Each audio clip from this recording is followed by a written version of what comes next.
પીડિત પરિવારો તેમના સ્વજનોએ અમારી સાથે પત્રિકા વિતરણમાં નીકળવું પડે કે રાજ્યની સરકારે પોતાના ચરિત્ર બાબતે ગંભીરતાથી વિચારવું જોઈએ। અત્યારે સમય યોગ કરવાનો નહીં, પીડિતોને સહયોગ કરવાનો સમય છે। 25 તારીખે રાજકોટ બંધ રાખીએ।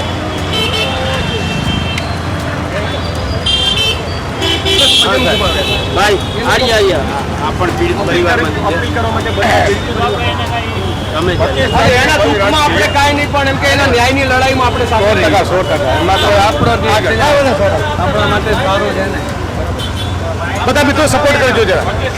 બે હાથ જોડીને વિનંતી કરવા નીકળ્યા છીએ। 25 અડધો દિવસ અગ્નિકાંડને 1 મહિનો થાય છે, 1 દિવસ અડધો દિવસ બધા આખું રાજકોટ બંધ। અગ્નિકાંડના પીડિતોને ન્યાય મળે એના માટે રાજકોટ બંધ અડધા દિવસ માટે 25 તારીખે। કોઈ એ વખતે નથી નીકળતા, ધોકા લઈને બંધ કરાવવા દાદાગીરી કોઈ નહીં નીકળે।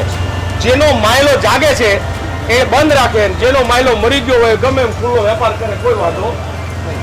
મારા કે તમારા પરિવારમાં કોઈ આપણે સ્વજન ગુમાયું હોય તો હાથમાં પત્રિકા લઈ નીકળીએ। કેટલો આઘાત લાગેલો એ માણસને, એ માણસે દુકાને ફરવું પડ્યું। અને જે સુરતમાં, વડોદરામાં, મોરબીમાં જે માણસો મર્યા કોઈ તપાસ ના થઈ, ઠેકાણા વગરની થઈ, દોષીઓ બધાય જેલની બહાર છે, રાજકોટમાં આવું ના બને એના માટે તમારે અડધો દિવસ તમારી દુકાનો, તમારો વેપાર બંધ રાખીને સાથ આપવાનો છે। આપી શકશો આપ લોકો સાથ? કેમ કે જે માણસો ભ્રષ્ટાચાર કરીને કમાયા એ જ અધિકારીઓ તપાસ કરી રહ્યા છે। એટલે ખીરની તપાસ એ બિલાડીને સોંપી છે, એ શું ન્યાય કરવાના? એટલા માટે માણસે પોતે નીકળવું પડ્યું છે। દુકાનદારો, વેપારીઓ જબરદસ્ત પ્રતિસાદ મળી રહ્યો છે।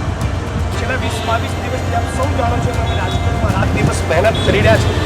આજે બહુ કમનસીબી છે કે પીડિત પરિવારો જેમણે પોતાના સ્વજન ગુમાવ્યા એણે પણ ટીઆરપી ગેમ ઝોનમાં કોંગ્રેસ સમિતિ દ્વારા જે 25નું મંગળવારના આપવામાં આવ્યું છે એલાન બપોર સુધીનું, એમાં એ દ્વારા રાજકીય રીતે અમે કોઈ ઓલી રીતે નથી, પણ જે અત્યારે જે બનાવ બનેલ છે અને એ અઘટિત બનેલ છે અને આટલા લોકો સફળ થયા છે અને આટલા લોકોના મૃત્યુ થયા છે, તો એ બાબતમાં અમારો સખત વિરોધ છે। એને ન્યાય મળવો જોઈએ અને દોષિતોને પૂરેપૂરી સજા મળવી જોઈએ એવી અમારી લાગણી છે। કેટલા વેપારીઓ બજારમાં? અમારે 250 થી 300 દુકાન ત્યાં ધરાવીએ છીએ। કેવી રીતના બંધ પાડશો? આખો દિવસ? ના, અમે અડધો દિવસ બપોરે અમે 12 વાગ્યા સુધીનું, કારણ કે વેપાર ઉદ્યોગ છે એક એવી વસ્તુ છે કે કોઈને આડો વાર છે, એટલે બેંકના કોઈને કામ કરવા હોય તો અમે 12 વાગ્યા સુધીનું એલાન આપેલ છે અમારા લોકોનું। અમારા સાથે નથી વાત થઈ, એ લોકોએ સાથે વાત કરેલી હોય, એ લોકો પોતે જ રૂબરૂ ગયેલા। બહુ જૂની બજાર, વર્ષો જૂની। કેટલા વેપારીઓ તેમની સાથે આપની સાથે જોડાયેલા છે? કેટલા વર્ષો જૂની અહીંયા દુકાનો છે? મોસ્ટ ઓફ તમે સમજો ને કે પરા બજારનો જે યુગ છે એ સ્ટાર્ટિંગ જ ત્યાં થયેલ છે કે પરા બજારનું હાથ સમાજ એ કહેવાય કે જે લાખાજીરાજ રાજા હતા એ સમયથી ત્યાં દુકાનો આવેલી છે અને હજી પૌરાણિક દુકાનો ત્યાં તમને જોવા મળે। હવે બધા ન્યૂ બિલ્ડિંગ થતા જાય છે ધીરે ધીરે, પણ ત્યાં જૂનામાં જૂની પરા બજારના દાણાપીઠ દુકાન બજાર જ છે। ત્યાંથી બધું સ્ટેટ વખતની આ બધી છે। શા માટે આપને એવું લાગ્યું કે આપણે આ બંધના સમર્થનમાં સાથ આપવો?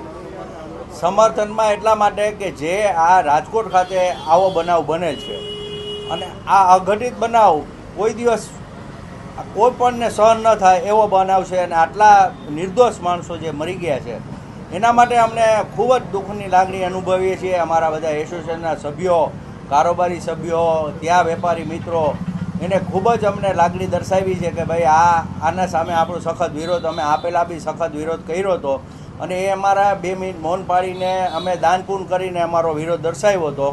પણ આ જે કોંગ્રેસ સમિતિ દ્વારા જે એલાન આપ્યું તો અમે અમારી પાસે કોંગ્રેસવાળા આવેલ અને એમે કીધું કે ભાઈ કોઈ વાંધો નહીં, આ બાબતમાં અમારે તો આમાં ન્યાય મળે એ બાબત છે। અમારે રાજકીય કોઈનું લેવા દેવાય ન હોય, પણ આનો ન્યાય મળવો જોઈએ અને ન્યાય પણ એવી રીતે હું તો કહું છું કે મારા મતે એવું થવું જોઈએ કે જે લોકો કૌભાંડ કરીને પૈસા મેળવી ગયા છે એ બધા પાસેથી પાછા મેળવી અને આ લોકોને બધાને વળતર ચૂકવો એવી અમારી લાગણી છે।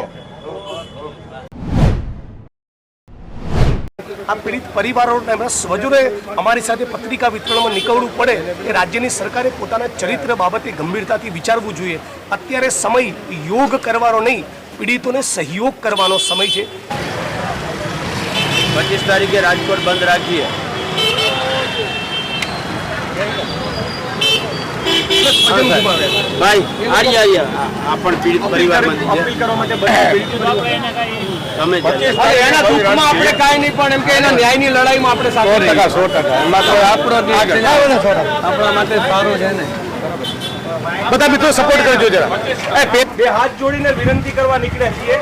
25 અડધો દિવસ અગ્નિકાંડને 1 મહિનો થાય છે એટલે એ દિવસ અડધો દિવસ બધાય આખું રાજકોટ બંધ.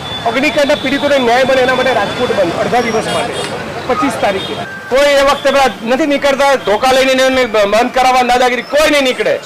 જેનો માયલો જાગે છે એ બંધ રાખે, જેનો માયલો મરી ગયો હોય ગમે એમ ખુલ્લો વેપાર કરે, કોઈ વાંધો નહીં. મારા કે તમારા પરિવારમાં કોઈ આપણે સ્વજન ગુમાવ્યું હોય તો હાથમાં પત્રિકા લઈને નીકળીએ. કેટલો આઘાત લાગેલો એ માણસને, એ માણસ એ દુકાને ફરવું પડી રહ્યું છે. અને જે સુરતમાં, વડોદરામાં, મોરબીમાં જે માણસો મર્યા ને કોઈ તપાસ ના થઈ, ઠેકાણા વગરની થઈ, દોષીઓ બધાય જેલની બહાર છે. રાજકોટમાં આવું ના બને એના માટે તમારે અડધો દિવસ તમારી દુકાનો, તમારો વેપાર બંધ રાખીને સાથ આપવાનો છે. આપી શકશો આપ લોકો સાથ? કેમ કે જે માણસો ભ્રષ્ટાચાર કરીને કમાયા એ જ અધિકારીઓ તપાસ કરી રહ્યા છે. એટલે ખીરની તપાસ એ બિલાડીને સોંપી છે. એ શું ન્યાય કરવાના? એટલા માટે આ માણસે પોતે નીકળવું પડ્યું છે. દુકાનદારો, વેપારીઓ એમનો જબરદસ્ત પ્રતિસાદ મળી રહ્યો છે. છેલ્લા 20-22 દિવસથી આપ સૌ જાણો છો, અમે રાજકોટમાં રાત દિવસ મહેનત કરી રહ્યા છે. આજે બહુ કમનસીબી છે કે પીડિત પરિવારો જેમણે પોતાના સ્વજન ગુમાવ્યા એણે પણ હાથમાં પત્રિકાઓ લઈને દુકાનદારોને આજીજી કરવી પડે કે પ્લીઝ અમને ન્યાય મળે, એના માટે મદદ કરજો, રાજકોટ બંધ કરજો. આ રાજ્યની સરકાર માટે, પોલીસ માટે લજ્જાનો વિષય હોવો જોઈએ. જાણી બૂજીને આ સરકાર કુલડીમાં ગોળ ભાગવાના બદ આશયથી મોટી માછલીઓને, મોટા મગરમચ્છોને પકડી નથી રહી. આખું ઠીકરું ફક્ત એક સાગઠિયા પર ફોડી ભારતીય જનતા પાર્ટીના મોટા નેતાઓને બચાવી રહી છે. મને મળેલી માહિતી પ્રમાણે ભારતીય જનતા પાર્ટીના એક પૂર્વ ધારાસભ્યએ જેલમાં સાગઠિયાનો સંપર્ક કરી એને ફોડવાની પણ કોશિશ કરી છે. એટલે આટલા લોકો હોમાયા બાદ પણ ભારતીય જનતા પાર્ટીના ભ્રષ્ટ નેતાઓનું ચરિત્ર બદલાયું નથી. એટલે 25 તારીખે અમે સૌને હાથ જોડીને અપીલ કરી રાજકોટ શહેર બંધ કરાવીશું. ફરી કહું છું, આ પીડિત પરિવારોને, એમના સ્વજનોએ અમારી સાથે પત્રિકા વિતરણમાં નીકળવું પડે એ રાજ્યની સરકારે પોતાના ચરિત્ર બાબતે ગંભીરતાથી વિચારવું જોઈએ. અત્યારે સમય યોગ કરવાનો નહીં, પીડિતોને સહયોગ કરવાનો સમય છે. એ બાબતે રાજ્યની પોલીસ અને પ્રશાસન વિચારે અને શા માટે નોન કરપ્ટ અધિકારીને તપાસ ટીમમાં નથી લેવા એ અમારા માટે આજે પણ એક કોયડો છે. શા માટે તમે ભ્રષ્ટ અધિકારીઓ જોડે જ તપાસ કરાવવા માંગો છો? આ પોતે ઘણું બધું કહી જાય છે. એ ગાંધી જે અહીંથી બહાર નીકળીને દુનિયાને સત્ય અને અહિંસાનો પાઠ ભણાવ્યો, એ રાજકોટમાં જ્યારે આવડો મોટો અગ્નિકાંડ બને એ પણ ભ્રષ્ટાચારના ભોરિંગ ઉપર અને માત્ર ને માત્ર જે છે કરપ્શન અને અન્યાયના આખા જે એક નવું એક ગુજરાતમાં એક વાતાવરણ સર્જાયું છે એમાં, ત્યારે તક્ષશિલામાં ન્યાય નથી મળ્યો, મચ્છુમાં ન્યાય નહીં, હરણીકાંડમાં ન્યાય નહીં, બોટાદના લઠ્ઠાકાંડમાં ન્યાય નહીં. આ બધામાંથી આરોપીઓ આજે બધા એક પણ આરોપી છેલ્લા 6 કાંડનો આજે જેલમાં નથી. ત્યારે અમે રાજકોટવાસીઓને એ અપીલ કરવા નીકળ્યા છીએ કે પીડિત પરિવારો પણ આજે રોડ ઉપર નીકળ્યા છે. એક જ કે અમે કોઈ દાદાગીરી કરીને નહીં નીકળીએ. અમે કોઈ તમને 25 તારીખે આવીને એમને કહેવાય બંધ કરો નહીં કહીએ. તમારો અંતરાત્મા જાગૃત હોય, તમારો માયલો મરી ના ગયો હોય તો પીડિત પરિવારોના ન્યાયની લડાઈમાં અને ગુજરાતમાં એક ફરી વખત ન્યાય અને ભ્રષ્ટાચાર વિહીન વાતાવરણ થાય એના માટે રાજકોટ બનવા